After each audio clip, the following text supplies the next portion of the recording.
মুখ্যমন্ত্রী মমতা বন্দ্যোপাধ্যায় সম্পর্কে কুরুচিকর মন্তব্য বিজেপি নেতার। নিমেষে ভাইরাল বিজেপি নেতার সোশ্যাল মিডিয়া পোস্ট, যা নিয়ে বিতর্কের ঝড় ওঠে। এদিকে ঘটনার জেরে অনুতপ্ত নন, বরং উল্টে হাজারো যুক্তি দেন বিজেপির বোলপুর সাংগঠনিক জেলার বিজেপি নেতা কিষাণ কর্মকার। তার যুক্তি, তিনি শুধু তৃণমূলীদের হয়ে সাফাই দেন, চাকরি চোরদের পাশে থাকেন। সেই সঙ্গে তোপ দেগে আরও বলেন, মুখ্যমন্ত্রীর পাশে নেই জনগণ। তাকে আমরা বাংলার মুখ্যমন্ত্রী হিসেবে কোনো সময়তেই পাই না। তিনি শুধুমাত্র তৃণমূলের হয়ে সাফাই গান, ধর্ষকদের পাশে থাকেন, চোরেদের পাশে থাকেন, চাকরি চোরদের পাশে থাকেন, কয়লা চোরের পাশে থাকেন, বালি চুরির পাশে থাকেন।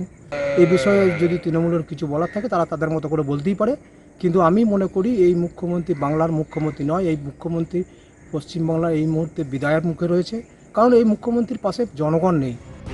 এটাই তো ওদের সংস্কৃতি।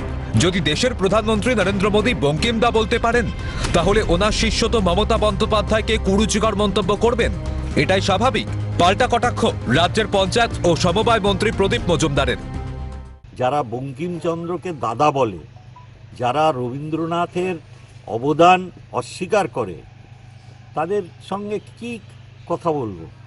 মাস্টারদাকে মাস্টার বলে, উনি তো ঈশ্বর প্রেরিত ব্যক্তি, উনি তো কোনো বাবা মায়ের ঔরসে জন্মগ্রহণ করেননি। ওনার নিজের কথায় ওনার এইসব, ওনার সাঙ্গপাঙ্গরা এই ধরনের আচরণ করবে এবং পশ্চিমবঙ্গ থেকে মুছে যাবে, তারই রাস্তা প্রশস্ত করছে।